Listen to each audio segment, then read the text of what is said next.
1547-ci ildə Əlqas Mirzə Şirvanda Şah 1-ci Səfədə hökmdarı Şah 1-ci Təhmasibə qarşı üsyan qaldırdı və Osmanlı Sultanı Sultan Süleyman Qanuninin sarayına yerləşdi və inandırdı ki, Sultan Süleyman Qanuniyə ki,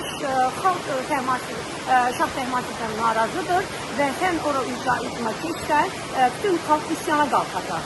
Və bunlar inanan Sultan Süleyman Qanuni 1548-ci ildə yürüyüş etdi və yürüyüş edilməsi ilə 1548-ci ildə bu həmin mənzərəyə demək ceyqat gəlmədi. Yəni ki, həmin bu dövrlərdə 1548-ci ildə yürüyüş edərkən Şah Təhmasib taktika işlətəcək və bu taktikaya bütün yandırılmış torpaq taktikasını etdi və yalavac qalan qoşun Osmanlı sarayı ərazisinə geri oturdu.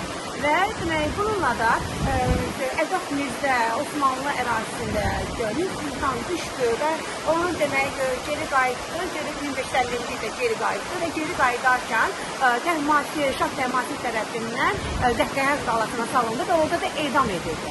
Tarix təkrar olundu, gəlin görək də təkrar olundu və Sultan Süleyman Qanuninin oğlu Bəyazi burada qardaşı Səlim ilə taxta uğrunda mübarizə apararkən Sultan Səlimə qarşı vuruşmada məğlub olan Bəyazi gəldi, sığındı Təhmasib Şah onu Sultan Süleymanın sarayına təhvil verdi.